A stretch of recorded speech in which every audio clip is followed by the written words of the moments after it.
ओम नमो भगवते वासुदेवाय। स्वागत है आपका हमारे चैनल पर। आज के इस वीडियो में हम बात करेंगे योगिनी एकादशी व्रत के पारण के बारे में। पारण कब करना है, शुभ मुहूर्त क्या रहेगा, किस चीज़ से पारण करना है, इस सभी के बारे में आज के इस वीडियो में हम बात करेंगे। तो अगर वीडियो अच्छा लगे तो वीडियो को लाइक करके शेयर करिए, साथ ही साथ चैनल को सब्सक्राइब करके बेल आइकन पर प्रेस कर लीजिए, जिससे आने वाले हर वीडियो के नोटिफिकेशन आपके पास पहुंच जाएं। तो देखिए, अगर आप दशमी के नियमों का पालन करते हैं और एकादशी का व्रत पूर्ण श्रद्धा से, पूर्ण भक्ति से करते हैं, तो द्वादशी के दिन पारण भी शुभ मुहूर्त पर किया जाना चाहिए। अब जिन भक्तों ने 21 जून को एकादशी के व्रत का पालन किया है, उन्हें 22 जून को रविवार के दिन दोपहर 1:47 से 4:35 तक पारण करना है। इससे पहले कोई भी शुभ मुहूर्त पारण के लिए प्राप्त नहीं हो रहा है। और जिन भक्तों ने योगिनी एकादशी का व्रत 22 जून को धारण किया है, उन्हें पारण करना होगा 23 जून सोमवार के दिन सुबह 5:24 से 8:12 तक। इसी बीच में आप अपने व्रत का पारण अवश्य कर लें। अब पारण कैसे करना है तो देखिए, एकादशी के दिन जिस प्रकार आप ब्रह्म मुहूर्त में उठे, उसी प्रकार आपको द्वादशी के दिन भी ब्रह्म मुहूर्त में उठकर स्नान आदि से निवृत्त हो जाना है। सूर्य भगवान को अर्घ्य देने के बाद भगवान नारायण की पूजन अर्चन करना है। उसके बाद आपको तुलसी पूजा करना है। इसके अलावा तुलसी चालीसा, तुलसी जी की आरती, तुलसी के पास बैठकर श्री हरि कीर्तन आप कर सकते हैं। और इसके अलावा तुलसी आपको तोड़ना नहीं है, क्योंकि द्वादशी के दिन तुलसी नहीं तोड़ी जाती। एकादशी के दिन तो तोड़ी ही नहीं जाती, ना ही द्वादशी के दिन तोड़ी जाती है। आप तुलसी पर दीपदान, तुलसी पूजा कर सकते हैं, मगर तोड़ नहीं सकते। इस प्रकार से आप तुलसी पूजा करें। तुलसी पूजा करने के बाद किसी ब्राह्मण को भोजन कराएं।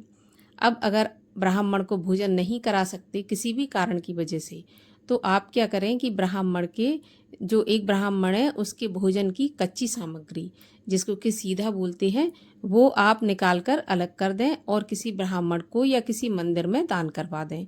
ध्यान रहे, जो आप दान की सामग्री निकालते हैं उसमें दक्षिणा अवश्य रखें, क्योंकि दक्षिणा के बिना दान भी पूर्ण नहीं माना जाता है। अगर किसी वजह से आप उसी समय नहीं दे सकते, अब पारण के समय किसी ब्राह्मण को, तो आप अलग निकाल कर रख दें और द्वादशी के दिन किसी भी समय आप मंदिर में या किसी ब्राह्मण को दान कर सकते हैं। उसके बाद आप अपने व्रत का पारण करें। पारण करने से पहले भगवान से क्षमा प्रार्थना करें और जो आपने एकादशी का व्रत किया है वो भगवान के चरणों में अपनी गलतियों सहित समर्पित कर दें, क्योंकि भूल जो भी हुई है, भूल तो हुई होगी कुछ न कुछ, तो भगवान को समर्पित करें और भगवान से प्रार्थना करके कहें कि प्रभु, मैंने आपकी प्रसन्नता के लिए योगिनी एकादशी का व्रत पूरी श्रद्धा भाव से किया है।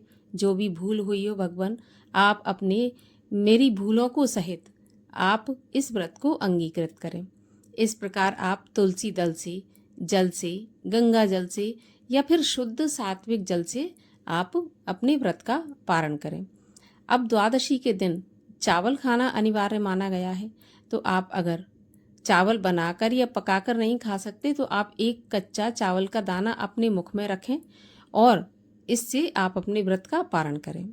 अब अगर मान के चलिए आपका द्वादशी के दिन कोई और व्रत है, किसी और व्रत का आप पालन करते हैं, तो फिर आप फल से या फिर दूध, इन चीज़ों से आप अपने व्रत का पारण कर सकते हैं। ड्राई फ्रूट से भी कर सकते हैं, परंतु सबसे उत्तम तुलसी दल से ही माना गया है, तो तुलसी दल से व्रत का पारण करें।